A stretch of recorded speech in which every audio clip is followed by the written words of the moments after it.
షోడశ సంస్కారాలు వివాహం గురించి తెలుసుకుంటున్నాం కదా. అందులో భాగంగా ఈరోజు వధూ యోగ్యతలు గురించి తెలుసుకుందాం. యజ్ఞవేదిని స్త్రీతో పోల్చినారు. విత్తము, రూపము, ప్రజ్ఞ, బాంధవం అనే 4 విషయాలపై శ్రద్ధ ఉంచాలని భారద్వాజం తెలిపింది. ఇందులో రూపం ఉంది.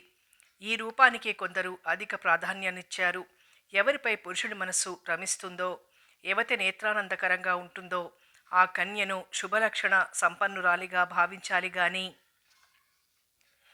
ఆమె జ్ఞానంతో పని ఏమిటి అని కొందరి భావన. ఇది చాలామందికి నచ్చలేదు. ప్రజ్ఞాహీనురాలైన బుద్ధిలేని స్త్రీతో సహవాసం ఎట్లా అన్నారు. వధువు యొక్క శారీరక లక్షణాల గురించి స్మృతుల్లో ప్రస్తావన ఉంది. శారీరక దోషాలు లేక సౌమ్యమైన పేరు కలిగిన హంస లేక గజగమనం కలిగిన స్త్రీని వివాహం చేసుకోవాలని ఒక వచనం. పలుచని రోమాలు, కురులు, దంతాలు కలిగింది, మృదు శరీరం కలిగినది అయిన స్త్రీ యోగ్యం. సుందరంగా ఉన్న వధువును సుందరంగా చేసుకోవాలని ఆజ్ఞ. హంసలాగా మధురవాక్కు కలిగిన, మేఘ సదృశవర్ణం కలిగిన, విశాలమైన నేత్రాలున్న స్త్రీని వివాహం చేసుకునేవారు సుఖపడతారు. నిశ్చితార్థం అంటే శుభ సమయంలో పంచాంగ శుద్ధి గల శుభ లగ్నంలో పెళ్లి కుమార్తెను వరుని కోసం నిశ్చయించడం. పెళ్లి కుమార్తె తండ్రికి తాంబూలమిచ్చి తమ పుత్రికను ఇవ్వ నిశ్చయించినామని పెద్దల సన్నిధిలో చెప్పాలి. తర్వాత వరుని తండ్రి, ఇతర పెద్దలు వారి పుత్రికను స్వీకరించడానికి నిశ్చయించిన తాంబూలమని చెప్పి ఇవ్వాలి. సుగంధ ద్రవ్యాలను బంధువర్గాల వారికి సమర్పించి తర్వాత పురోహితులను సంతోషపరచాలి. ధ్రువంతే రాజా అనే మంత్రాన్ని, చూర్ణికను మొదలైనవి చెప్పి వధువుకు పసుపు కుంకుమ, వస్త్రాదులు, ఫలపుష్పాలు, సువర్ణాభరణాలు ఇవ్వాలి. లగ్నం నిశ్చయించడం. శుభలగ్నం నిశ్చయించడానికి జ్యోతిష్కుని దగ్గరకు వెళ్ళి వధూవరుల జన్మనామ నక్షత్రాలు చెప్పి చంద్ర తారాబలాలు కలిగిన దోషరహితము గుణసహితమైన మంచి ముహూర్తాన్ని లగ్న పత్రికా రూపంలో గ్రహించి వారిని పూజించి ఆశీర్వాదాన్ని పొందాలి. ఆ శుభలేఖలను వధువు తండ్రి వరుని తండ్రికి పంపించాలి. పెండ్లి కుమార్తెను చేయడం. పసుపు కొట్టడం, కొట్నం. శుభ సమయంలో పెండ్లి కుమార్తెను పెళ్లి కుమారుని ఎవరి గృహాలలో వారిని మంగళవాద్యాది ధ్వనులతో విఘ్నేశ్వర పూజ, శోభన దేవతా పూజ, ఉలూకల దేవతా పూజ చేయించి పసుపు కొట్టాలి. హరిద్రా చూర్ణాన్ని వివాహమందుంచాలి. మంగళహారతి తరువాత మంగళ స్నానం చేయించి నూతన వస్త్రధారణం జరపాలి. అంకురారోహణం. వధువు గృహంలో దేవతాహ్వానం, అంకురారోహణం మొదలైనవి నాంది సమారాధనం జరుపుతారు. పుట్టమ్మను తీసుకుని వచ్చి 5 కొత్త మూకుళ్లలో దానిని పోసి నవధాన్యాలను పాలలో తడిపి అందు చల్లుతారు. దీనినే అంకురారోహణం అంటారు. ఆ మూకుళ్లను పంచపాలికలు అంటారు. ఇది వివాహం నాడైనా చెయ్యొచ్చు. విధిపూర్వకంగా వానిని పూజించి వివాహ మండపం వద్ద ఉంచుతారు. 16 రోజుల పండగ నాడు వానికి మరల పూజలు చేసి మొక్కలతో కూడా మట్టిని బయటపోస్తారు. అందులోని మొలకలు ఎట్లొస్తాయో అట్లే సంతానం వృద్ధి చెందాలనే భావం ఇక్కడ కనిపిస్తుంది. కులదేవతను ఆహ్వానించి పూజ చేయడం కూడా ఈ సమయంలో జరుగుతుంది. వాస్తు పూజ కూడా చేస్తారు. స్నాతకం లేదా సమావర్తనం. సమావర్తనం అంటే తిరిగి వచ్చుట అని అర్థం. గురుకులంలో బ్రహ్మ విద్య పరిపూర్తి చేసి గురువుతో అనుజ్ఞాతుడైన బ్రహ్మచారి స్నాతకుడు అనబడతాడు. గురువు స్నాతకునికి అనేక రకాల అనుశాసనాలతో పాటు సంతతిని త్రెంపవద్దనే అనుశాసనాన్ని ఇస్తాడు. దాన్ని స్వీకరించి గురువాజ్ఞతో గృహస్థాశ్రమానికి సంసిద్ధుడై బ్రహ్మచారి యాత్రకు మరలడం పూర్వం సమావర్తనమని వ్యవహరింపబడింది. ఈ సంస్కారానికి ముఖ్యాంగం స్నానం. బ్రహ్మచర్యావధి వరకు ఒక దివ్యశక్తి బ్రహ్మచారిని ఆవహించి ఉంటుంది.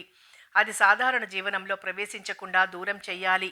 లేకుంటే దివ్య గుణాల నుండి భ్రష్టుడవడమే కాక ఈశ్వరానుగ్రహానికి అపాత్రుడవుతాడు. బ్రహ్మచర్యం ఒక దీర్ఘ సత్రం అనుకుంటే దీని అంతంలో బ్రహ్మచారి స్నానం చెయ్యాలి.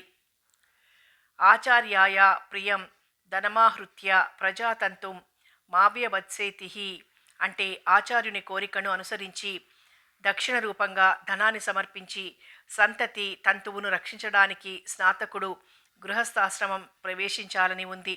ఎవరు సంపూర్ణ అధ్యయనం చేసి వ్రతపాలనం చేశారో వారికే సమావర్తన సంస్కారం ఉద్దేశించబడింది.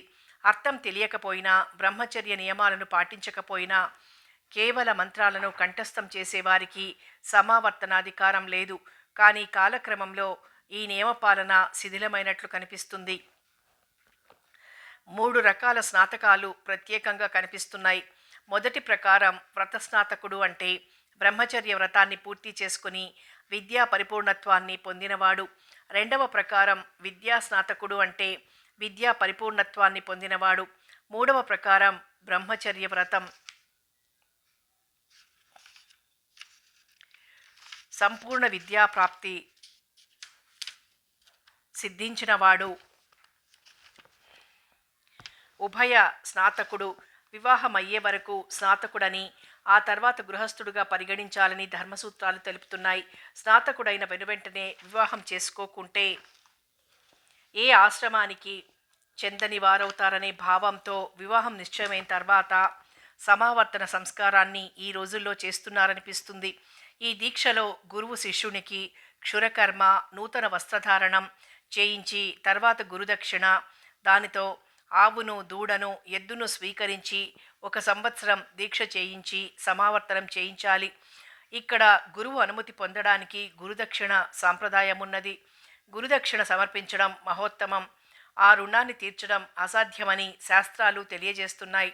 ఏ గురువు శిష్యునికి 1 అక్షరం చెప్పినా అతని రుణాన్ని తీర్చలేడని లఘుహారిత స్మృతి తెలియజేస్తోంది. ధనం కన్నా అబ్బాయి గుణాలతో సంతృప్తి చెందిన గురువు అతనికి స్నాతకుడు అవడానికి అనుమతినివ్వడం సాంప్రదాయంలో ఉంది.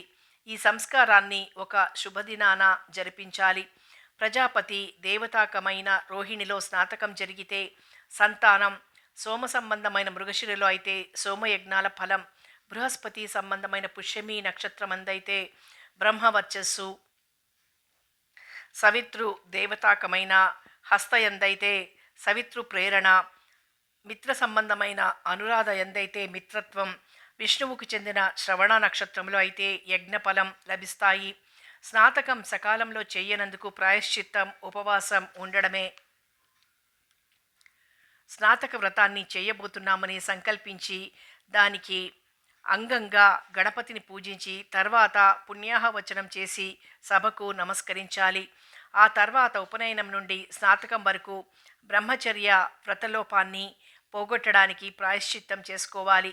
స్నానం చేయక సంధ్యోపాసన, జపాదులను చేయడం, భిక్షాగ్ని కార్యాలను మానడం, ముట్టుకోకూడని వాటిని ముట్టుకోవడం, తినకూడని వానిని తినడం, మంచంపై పడుకోవడం, మంచం ఎక్కి తినడం, అపవిత్రమైన నీటిని త్రాగడం, క్షురకర్మ చేసుకోవడం, కౌపీన, మేకల, యజ్ఞోపవీత, అజిన, దండాదులను ధరించకపోవడం, అద్దం చూసుకోవడం, జ్ఞాన వయోవృద్ధులను తిరస్కరించడం, ధర్మ వ్యతిరేకులతో సహవాసం మొదలైన 33 దోషాలు పోవడానికై ప్రాయశ్చిత్తం చేసుకోవాలి. దానికోసం పురోహితునికి దక్షిణను ఇవ్వాలి. ఈ ప్రాయశ్చిత్తంలో పాహి త్రయోదశ హోమాన్ని చేస్తారు. ఆయుష్క వర్చస్సు, యశో బలాభివృద్ధి కోసం ప్రాతరగ్ని కార్యం, సమిధాదానం చేస్తారు. బ్రహ్మచర్యాశ్రమంలోని కఠినమైన నిబంధనలు కొన్ని ఇక్కడ తొలగిపోతాయి. బ్రహ్మచారి యొక్క శరీరం తపోవ్రతాదుల తాపంతో బాగా తప్తమై ఉంటుంది. గృహస్థ జీవనం సుఖంగా సాగిపోవడానికి శీతలత్వం కావాలి. దీనికే ప్రతీకగా స్నానం చేయడం. గురూపదేశం తరువాత స్నాతకుడు గొడుగు, చెప్పులు మొదలైన సామాగ్రిని సంసిద్ధం చేసుకుని శిష్యుడు గురువుకు కూడా ఆ సామాగ్రిని కొని దానం చేసి సాటి బ్రాహ్మణులను పూజించి వ్రతలోపానికి ప్రాయశ్చిత్తంగా వారి అనుగ్రహాన్ని పొంది బయలుదేరాలి. చరిత బ్రహ్మచర్యోహం కృతవ్రత చతుష్టయం కాశీయాత్రం గమిష్యామి అనుజ్ఞాం దేహిమే శుభాం అని అనుజ్ఞ పొంది కాశీయాత్రకై పాదయాత్ర చేస్తున్న స్నాతకుని అన్వేషించి కన్యాదాత తన పుత్రికను దానం చేస్తానని అగ్నిసాక్షిగా పాణిగ్రహణం చెయ్యాలని కోరుతాడు. సాలంకారం మమసుతాం కన్యాం దాస్యామి తే ద్విజాం పాణీ గృహీత్వా స్వాగ్నిస్త్వం గచ్చస్వ గచ్చ మద్రుహం. దానిని అంగీకరించిన స్నాతకుడు అంగీకార సూచకంగా అగ్నిహోత్రాన్ని వెలిగించి నమస్కారం చేస్తాడు. దీనిని ప్రస్తుతం కన్య సోదరునితో చేయిస్తున్నారు. తర్వాత కన్యను వరించడానికి వరుడు బయలుదేరి రావడాన్ని వరాగమనం అంటాం. వరుడు అలంకృతుడై మంగళ గీతికలతో వేద మంత్రాలతో చక్కని వాహనంలో పెండ్లివారింటికి బయలుదేరుతాడు. కుతూహలపూర్వకంగా ఆహ్లాదకరమైన సన్నివేశాలతో వరుడు తన మిత్రులు బంధువులతో కూడి యోగ్యమైన వాహనాన్నెక్కి వధువు ఇంటికి వెళ్తాడు. తరలి వెళ్లే సమయంలో వరుడు గృహ బహిర్ద్వారంలో పూర్వాభిముఖుడై ఉండగా జ్యోతులతో మంగళ ఘటాలతో ఉన్న స్త్రీలు స్వాగతం పలుకుతారు. మగ పెండ్లివారు వరుని స్నాతక వ్రతమైన తర్వాత వధువు ఉన్న గ్రామానికి తరలి వెళ్తారు. స్నాతకానంతరం నదిని దాటకూడదనే విధి వల్ల చాలామంది పెండ్లివారి ఊరికి వెళ్ళి విడిది గృహంలోనే స్నాతకం జరుపుకొని మేళ తాళాలతో కళ్యాణ మండపానికి బయలుదేరుతారు. దారిలోనే ఆడపిల్ల తరపు వారు పానకాదులతో వీరిని గౌరవిస్తారు. దీనినే ఎదుర్కోలు సన్నాహం అంటారు. ఇక్కడ పానకపు బిందెలు పాత్ర వరుని సోదరికి చెందుతాయి. స్నాతక వ్రతానంతరం వరుడు వరుని బంధువులు కన్యాదాత ఇంటికి తరలిరాగా వివాహ కార్యక్రమం ప్రారంభమవుతుంది. పెండ్లి కూతురు మంగళ స్నానం చేసిన తర్వాత వరుడు మంగళ స్నానం చేస్తాడు. గణాధిపతి పూజ, పుణ్యాహవచనం, సంకల్ప విశేషాలు, శాకునాది మంత్రాలు, రక్షాబంధన పూజ, శ్వశురదత్త ద్వితీయ యజ్ఞోపవీత ధారణ, కన్యావరణార్థం సుహుధ్వర ప్రేరణం జరుగుతుంది. దేవతల రక్షణను అభిలషిస్తూ సంకల్పించిన కార్యం నిర్విఘ్నంగా పూర్తి కావడానికి రక్షను వరుని కుడి చేతికి కడతారు. తనకు తగిన కన్యను అన్వేషించడానికై ఉత్తములు, మంచి హృదయం కలిగిన వేదవేత్తలను పంపే మంత్రాలు పఠించబడతాయి. కానీ నేడు కన్యాదాతనే వరుని వెతుకుతున్నాడు. అనూహనం మొదలైన మంత్రాలను చెప్తూ వరుని శ్రేయస్సు కోరేవారు కన్యాదాతను సమీపించి వరుని గోత్ర ప్రవరలు చెప్పి వారి కుమార్తెను కోరుతారు. కన్యాదాత తన గోత్ర ప్రవరలు కూడా చెప్పి ఆయన అంగీకారం ప్రకటింపబడుతుంది. ఉభయ ప్రవరలు ప్రతివచనం 3 సార్లు చెప్తారు. వరుడు ధర్మ కార్యాల నిమిత్తం, సత్సంతానం నిమిత్తం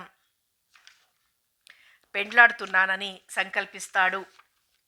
ధర్మ ప్రజా సంపత్యర్థం స్త్రియముద్వహే తిరిగి సంకల్పం చేసి వివాహాంగనమైన 2వ యజ్ఞోపవీతాన్ని ధరిస్తారు.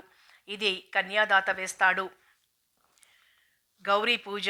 వధువు వద్ద గౌరీ పూజ, కంకణ పూజ, గోత్రోచ్చారణం, వరాన్వేషణ, ప్రేషణం జరగాలి. గౌరీదేవి అనుగ్రహం వల్ల ఆమె వలనే సువాసినీత్వం, భర్త సౌఖ్యం పొందాలనే ఉద్దేశం ఇందులో ఉంది. గౌరీ శంకరులు అర్ధనారీశ్వరులు కదా. శబ్దార్థాలకు ఎట్టి అవినాభావ సంబంధముందో అట్టి సంబంధం కలవారు. అందుకే రుక్మిణీ భాగవతంలో నమ్మితి నా మనంబున సనాతనులైన ఉమామహేషులన్ మిమ్ము పురాణ దంపతుల మేలు భజింతు గదమ్మా అని ప్రార్థించింది. ఒక కొత్త వెదురు గంపలో ధాన్యం లేక బియ్యం పోసి అందులో కూర్చుండి వధువు ఈ పూజ చేస్తుంది. పూజ తర్వాత పూజింపబడ్డ కంకణం వధువు చేతికి కట్టబడుతుంది. కన్యాదాత పత్ని సమేతుడై సంకల్పం చేసి పాద్య కలశోదకాన్ని అభిమంత్రించి వరుని పాద ప్రక్షాళనం చేసి మధుపర్కాన్నిస్తాడు.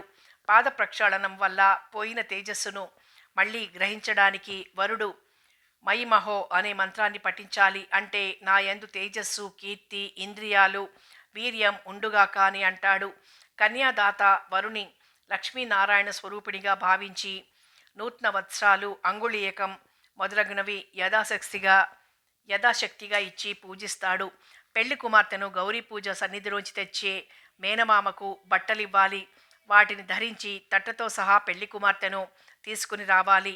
కన్యాదాత ప్రాణాయామం చేసి సాలంకృత కన్యాదానం గావించడానికి సంకల్పించాలి. షోడశ మహా దానాంతర్గమైన సాలంకృత కన్యాదాన సమయంలో మహాసంకల్పాన్ని పఠించాలి. ఈ మహాసంకల్పం గొప్ప భౌగోళిక జ్ఞానానికి సంబంధించింది. సమస్త పర్వత, నదీనద, దేశ, పుణ్యతీర్థ, ఖండ, మహారణ్య, ద్వీప, వర్ష, కల్ప, మన్వంతర, మహాయుగాల ప్రస్తావన ఇందులో ఉంటుంది.